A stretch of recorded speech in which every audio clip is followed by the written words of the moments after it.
Et à présent, mesdames et messieurs, nous passons à notre débat principal qu'on commence avec ce commentaire. Alors, l'exposition Turathuna ou notre patrimoine a commencé ses activités hier et devra durer jusqu'au 21 décembre. Oui, et on a maintenant l'appel téléphonique. Oui, certainement. Avec le docteur Sahar Talat. Parfait. Bonjour. Bonjour, comment allez-vous? Ça va, bien, merci. merci. Et vous? Ça va, ça va. Alors, premièrement, quand on parle de cette exposition Turathuna, Dr Sahar, quelles sont les principales attractions selon Turathuna qui se déroulent du 12 au 21 décembre à Tagama al-Khams ou le Nouveau Caire?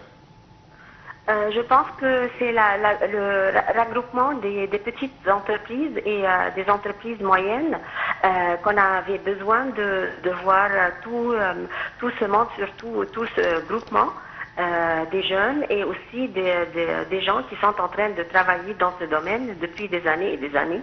Et enfin, ils ont, par exemple, une position de trouver un lieu où ils peuvent exposer leurs travaux et en même temps de changer un peu nos attitudes et nos habitudes étant égyptiens, de garder notre identité d'une façon ou d'une autre.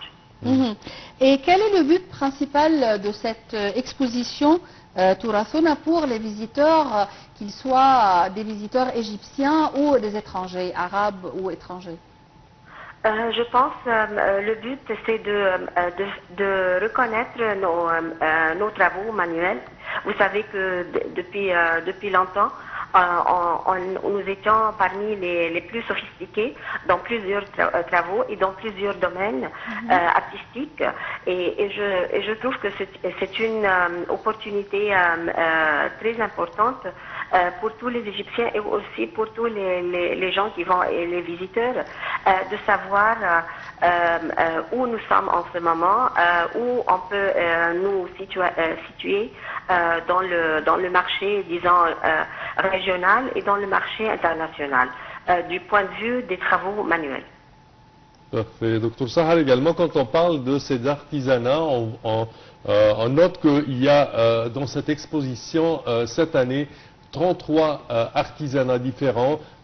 Certaines sont vraiment qui datent depuis des siècles même, tels que par exemple les travaux de cuir, les meubles en bois, plusieurs artisanats qui sont traditionnels égyptiens.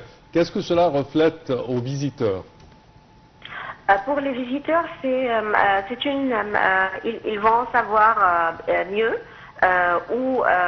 par exemple la qualité de production qu'on a en ce moment et en même temps on va voir par exemple le progrès que nous sommes en train de faire, parce que si on va comparer cette exposition de cette année avec des autres expositions, par exemple des années précédentes, on va voir vraiment l'intérêt du gouvernement et l'intérêt aussi disons des artisans, des petites entreprises et les artisans en même temps, d'exposer de plus en plus leurs travaux et en même temps de trouver, disons, un soutien, soit un soutien public de tout le monde qui est en train de visiter et d'acheter aussi leurs produits, et en même temps un soutien, disons, d'entreprise ou un soutien financier aussi, parce que vous savez qu'il y a plusieurs banques qui sont en train d'aider et aussi de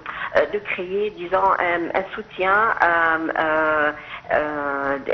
disons, je ne sais pas comment on peut dire ça, un soutien moral et un soutien aussi professionnel. Docteur Sahar, puisque vous êtes toujours intéressé par les jeunes, vous êtes toujours parmi les jeunes, puisque vous êtes professeur à l'université, comment peut-on inciter ces jeunes à visiter l'exposition ou même à y participer? Vous savez bien que les jeunes sont en train de participer en ce moment.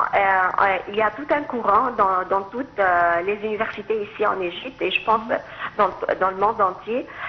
Ils sont aussi doués par les nouvelles technologies et surtout les réseaux sociaux. Donc ils sont en train déjà de faire le marketing de leurs produits.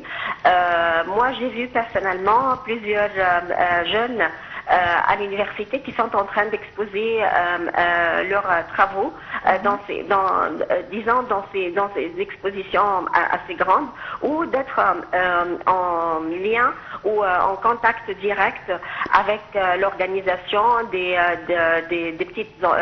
petits projets, soit à l'unité ou soit des projets moyens, qu'ils sont en train d'offrir plusieurs cours, par exemple, aussi des réalisations des activités pour eux.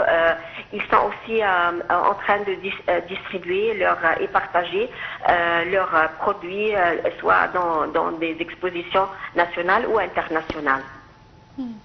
Parfait, Dr Sahar Talat. Au terme de cette édition, je tiens à vous remercier d'avoir été des nôtres. Je répète que vous êtes professeur de médias. Merci à vous et bonne journée. Chers téléspectateurs, malheureusement, notre temps arrive à bout. Au terme de cette édition, je tiens à vous remercier d'avoir été des nôtres et je tiens également à remercier ma collègue Yara. Merci Samer, merci à toute l'équipe de ce matin et à la prochaine.